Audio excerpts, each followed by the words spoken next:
ओम श्री गणेशाय नमः। जय श्री कृष्ण मित्रों, आज के वीडियो में हम सुनेंगे श्री कृष्ण के जन्म के बारे में। हरे कृष्ण कृष्ण हरे हरे, हरे राम राम राम हरे हरे।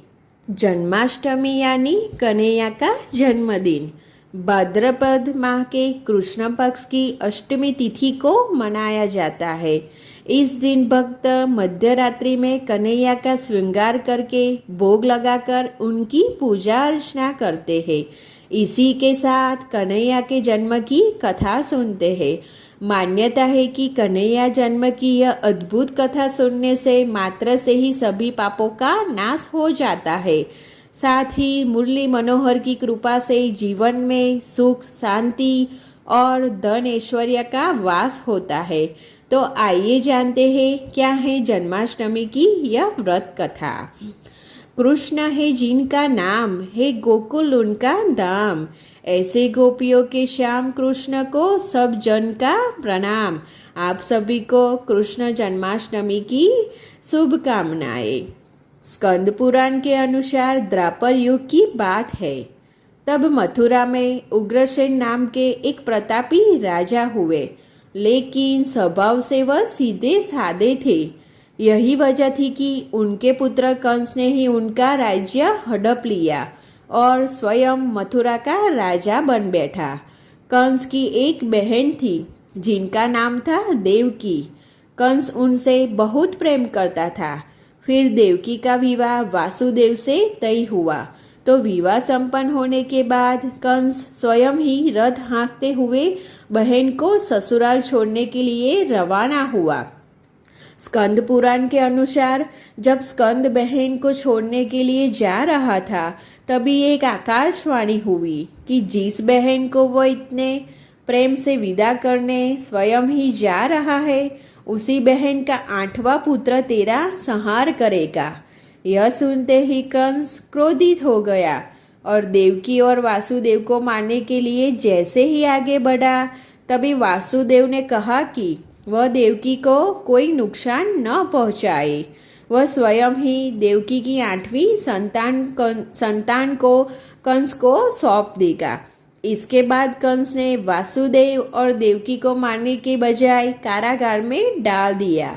कंस की बहन देवकी ने कारागार में ही 7 संतानों को जन्म दिया और कंस ने सभी को एक एक करके मार दिया। इसके बाद जैसे ही देवकी फिर से गर्भवती हुई, तभी कंस ने कारागार का पहरा और भी कड़ा कर दिया। तभी भाद्रपद माह में के कृष्ण पक्ष की अष्टमी को रोहिणी नक्षत्र में कन्हैया का जन्म हुआ। तभी श्री विष्णु ने वासुदेव को दर्शन देकर कहा कि वह स्वयं ही उनके पुत्र के रूप में जन्मे हैं।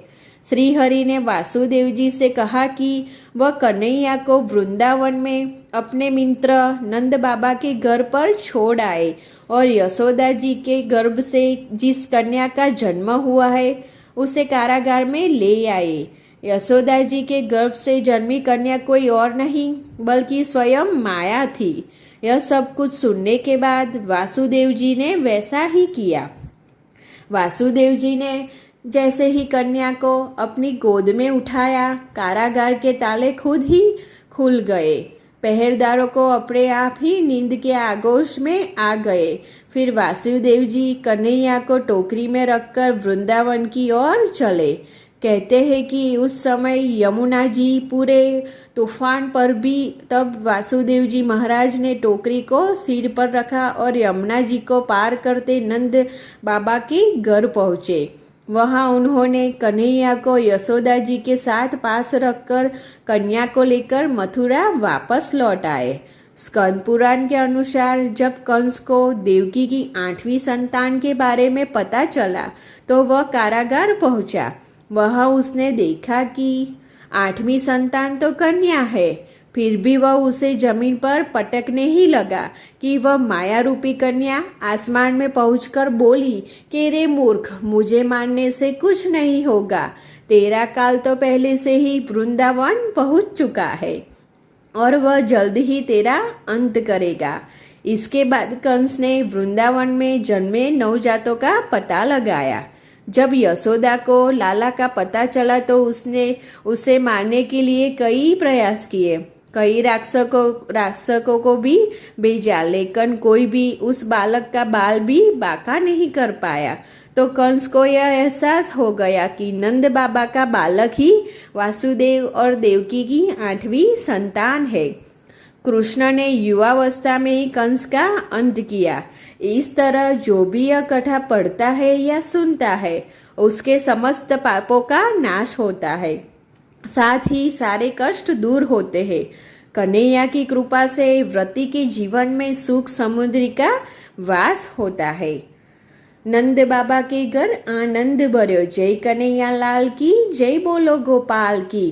हाथी दियो घोड़ा दियो और दियो पाल की, यशोदा को लाल भर्यो, जय बोलो गोपाल की जय, बोलो गोपाल की।